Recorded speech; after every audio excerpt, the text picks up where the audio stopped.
those remaining in the Watergate city, Priestella. Reconstruction Journal number 5, edited machine translation. A heavy, weighty feeling of oppression washed over me. The air is heavy. This is not a metaphorical meaning, but a true feeling of the air with weight.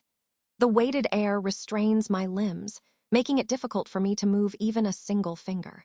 As I craned my neck, which I could barely move, I could see my friends around me who were in the same situation as me. Still, their damage seemed minor compared to my own, as they were down on one knee or sitting on the ground. That must be it. That's what Garfield thought, remembering the voice that had reached everyone's ears directly before they were in this desperate situation. If the voices we heard caused this situation, it stands to reason that the heaviest burden would fall on Garfield. That made sense to him. If there's one thing Garfield didn't agree with, it's this, Garfield. It would be strange if only one person didn't get affected, no matter what. Nevertheless, if we hadn't had that good fortune, our adventure would have ended here. For that, we should be able to say we're grateful. Ezo, who was on one knee diagonally in front of him, responded to Garfield's strained voice. His earnest words made sense in theory, but unfortunately, Garfield's disapproval came from an emotional standpoint. Garfield couldn't agree with him so easily. Ricardo: well, in my case, even if I could move, I don't think I could have helped with this. Ricardo was sitting on his haunches, scratching his head dexterously with his hooked arm. It was a somewhat modest self-assessment, considering the success he had achieved so far in conquering the Great Temple, but under the circumstances, no one could raise a negative voice. Indeed, the situation was already out of his hands. Neither Garfield nor Ezo, or Ricardo can do anything about it. The one who holds the possibility of overcoming this situation is Ezo. We have no choice but to leave everything to Miss Liliana. Garfield: that sounds like a hopeless situation to my amazing self. Garfield said with a bitter look on his face that there was a limit to the number of bad bets he could take. As he said this, he couldn't even lift his arm to scratch his own head. The situation itself affirmed Ezo's words to the utmost. Time goes back only a few moments from Garfield's lamenting. Ezo: apparently this is the deepest part of the temple. Having defeated the guardians along the way one after another, and managed to break through the many traps that were set up, the first step in attacking the temple, which began with a fall, is finally coming to a close. Once they had defeated the deformed serpent guardian with 8 heads and passed through the passage behind it, the group was greeted by an open stone chamber. The mossy floor became a large step about 10 meters ahead, and beyond that was an even larger space 20 meters square. And at the far end of the space, there is a stone pedestal that emits a vague, faint light. No, it's not the pedestal itself that's shining, it's the thing on top of it. It is the secret of the Watergate city, sealed in the Great Temple, that gives off a strange sense of intimidation. Ezo: the witch's remains! Ezo muttered quietly from a distance where he could not even dimly make out its shape. There was no one to contradict his muttering. Not his eyes, but his intuition affirmed it. Garfield: I don't see anything that would get in the way.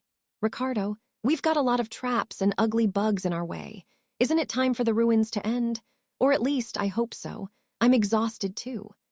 Snorting side by side, Garfield and Ricardo, both with beast blood in their veins, scanned the area. There was no sign of the guardian with its fishy scent, which was disconcerting. If this was the last place Garfield was going to be, he was definitely going to have to go through some more trouble. Liliana: well, isn't that nice? As Ricardo-san said, we have been through a lot to get here. I'm sure the mean person who built the ruins will feel sorry for himself for overdoing it. It's a crazy thing to reflect on. While the men were on guard, the energetic Liliana stepped forward. Her careless actions had often triggered traps, but since she was not capable of learning, the 3 of them no longer had the energy to blame her. Fortunately, this time, the trap was not triggered by her advance. Liliana: the thing you see over there is the witch's remains, our main objective. It's a testament to the Watergate city's legend of battling watery-smelling witches, isn't it? Ezo: watery is not the right word for it, Miss Liliana. Liliana: no. Actually, I wanted to describe it as a hematoma, but I heard that the events that took place here were eventually waterlogged, so I thought watery would be more appropriate than bloody. Ezo gave up his linguistic attention to Liliana, who stuck out her tongue and closed one eye. Regardless of the relationship between the two, Garfield prefaced his speech with, "But, Garfield, I don't know anything about witch who died in this city. What were they like?" Ezo, "Oh, I think someone told me that. A long time ago, there were many other witches in the world besides the Witch of Envy, and they also went on a rampage." Ezo's stance is admirable, but it doesn't resonate with Garfield, who tries to evaluate the witch's remains from the perspective of a historical discovery. History and legend are similar but are different. History is fact, but legends are thrilling. To put it in the style of Natsuki Subaru, whom Garfield admires and respects, Garfield, not very romantic. Liliana, it's kind of a mellow and mysterious word. What does it mean? Garfield, it would be awkward to give it a meaning, but if you dare to name something that makes your heart flutter, it would be fitting. Liliana, what's that? That's so cool. It's not fair. I'm jealous. Liliana chews on a white towel to reveal her jealousy, wondering where it came from in that light outfit. Laughing at her exaggeration, Ricardo called out to everyone, "Here." Ricardo, I understand that you want to play, but the thing you're looking for is right in front of you. If that's the case, you'd better get it over with as soon as possible. Garfield, yeah, that's right. I need to wash myself. At any rate, Garfield's body was a mess of mud and sludge from the fierce struggle to get here. In order to bathe quickly, they must collect the witch's remains and return to the surface. With that in mind, the four of them stepped out. Stranger, sin will become a wedge which allows no escape. Garfield, ah! Suddenly, a piercing voice sounded, and Garfield gasped. Immediately afterwards, his body, which should have been walking forward, was crushed to the floor with the feeling of being overwhelmed by a tremendous amount of weight. His arms, legs, and torso seemed to plunge into the floor. Garfield, gah! It was as if his entire body had been held in the palm of a giant. When Garfield turned his eyes to see what had happened, Ricardo, who was walking in front of him, and Ezo, who was behind him, had both fallen to the floor as well, letting out a cry of surprise. Ricardo, what is this? Ah, Ezo, a trap in the ruins, no doubt, but it's not magic. They were pushed to the floor and struggled to sit up, their eyes bugging out of their heads. Somehow, they managed to at least get down on their knees, and Garfield bit his teeth. Unlike the two of them, Garfield could not move his body at all. Liliana, what are you all doing? That S.Y. Liliana's presence, looking down at the three of them quizzically, was so foreign. She looked at the three of them crawling on the floor, their heads tilted to the limit. From the look on her face, Liliana could tell that she was not under the load that had hit Garfield and the others. Liliana, if you're trying to make fun of me for some reason, Garfield, I wouldn't do anything stupid like that. You, Ezo, did you hear those funny words in your head? Liliana, you mean like sin something or other? From beside the irritated Garfield, Ezo quietly asked Liliana a question. Liliana's answer was an affirmation of the existence of the strange voice that Garfield had also heard. In response, Ezo muttered, I knew it. Ricardo, what sensei do you have an idea? Ezo, it's tricky, you know. I used to own a meteor called the White Fox's Nest. This is a situation of a very similar nature. Ricardo, meteor, what does it do? Ezo, to put it simply, it's a test of the other person. You impose conditions and see if they can overcome them. Liliana, Emma, so it's like a trial.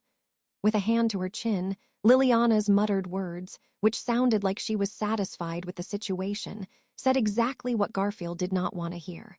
The word trial is the last thing Garfield wants to hear anywhere. Of course, it's not as bad as the name Echidna. Anyway, Ricardo, given the circumstances, I'm pretty sure she's the one who's going through the trial. With a twitch of his chin, Ricardo points to a pedestal at the far end. The pale, glowing, strangely intimidating thing must be the cause of this situation. If that is the case, what on earth is this testing? Ezo. Sin will become a wedge. It's supposed to mean sins, mistakes, that sort of thing. Ricardo. Oh, so you're saying we're stuck because we have done something wrong. Ha ha ha, masterpiece, masterpiece. It's not funny, what's the sin? Hearing the anger in Ricardo's voice, Garfield choked back a breath. If Ezo's guess and the voice he heard were correct, the reason for the difference in load between Garfield and the other three was obvious. That is the difference in the weight of sin. Liliana, I don't know what's going on here. This is where I, who am strangely free of constraints, can play an active role.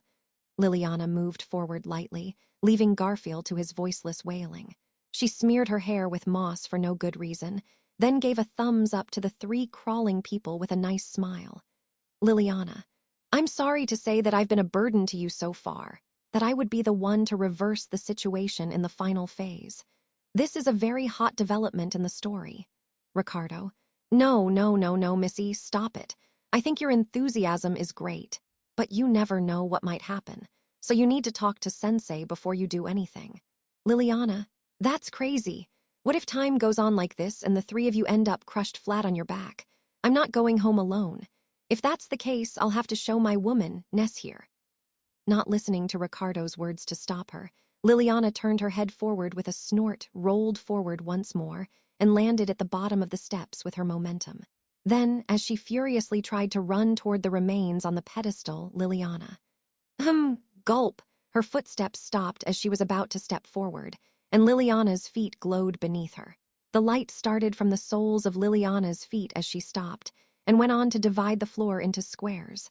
Something else was rising from the floor of the lower space. Liliana, what? Around the panicked Liliana, stone statues rose and appeared one after another. They appeared side by side at equal intervals, forming a formation with Liliana at the center. No, it wasn't just around Liliana that the stone statues appeared. In front of Liliana, with her back to the pedestal, 3 horizontal rows of stone statues were forming a protective formation. That would not have made sense to Liliana, to say the least, but Garfield. A Shatranj board? Ezo. I'm sure it is. This is a Shatranj board. Miss Liliana. Liliana. Huh. Garfield, who had a bird's eye view of the situation from above, murmured, and Ezo agreed with him with wide eyes. Liliana's voice turned upside down, and Ezo nodded back at her questioning gaze. Ezo, it is said that the origin of Shatranj board dates back to more than 400 years ago.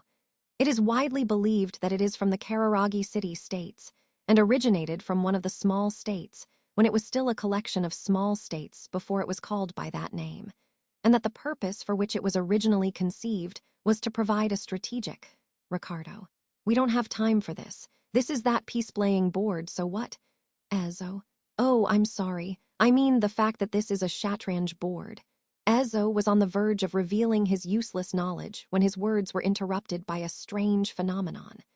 There was a shuddering sound in the air, and with a heavy echo, a stone statue moved. It is also the case that one of the pieces, the one facing Liliana, moved forward in a square towards her. Liliana, so it's like the first attacker and the second were decided on their own. Ezo, no, Miss Liliana, you were the first to make a move. That's why your opponent saw it as a move. That's all there is to it. Looking down at her feet at Ezo's point, Liliana realized that she had straddled the light square with an awe. In other words, she is one of the pieces on this board. Liliana, I'm not sure what I'm supposed to do about this. Ricardo, Sensei, I think we should just win. What do you think we should do? Ezo, yes, you're right, Miss Liliana, order the 3rd slave piece to advance. Liliana, order. Well, number 3 Saiyan, can you step forward for a moment? You know, if you don't want to, that's totally fine, but the more you do it, the happier I'll be. Oh. At Liliana's humble instruction while rubbing her hands together, the pieces of her army begin to move. The other side's pieces begin to move along with them, so it seems that the guess is correct. This is a Shatranj board where you also participate as a piece, and you can only participate if you were not eliminated at the first load. Liliana, but I've never played Shatranj at all. Ricardo, I only ever saw it played from the side. Ezo, I never had anyone to play against. Yeah, I can advise you. Miss Liliana, I'm counting on you. Good luck. Liliana, damn it, I'll do it. Women are courageous, charming, and crazy all at the same time.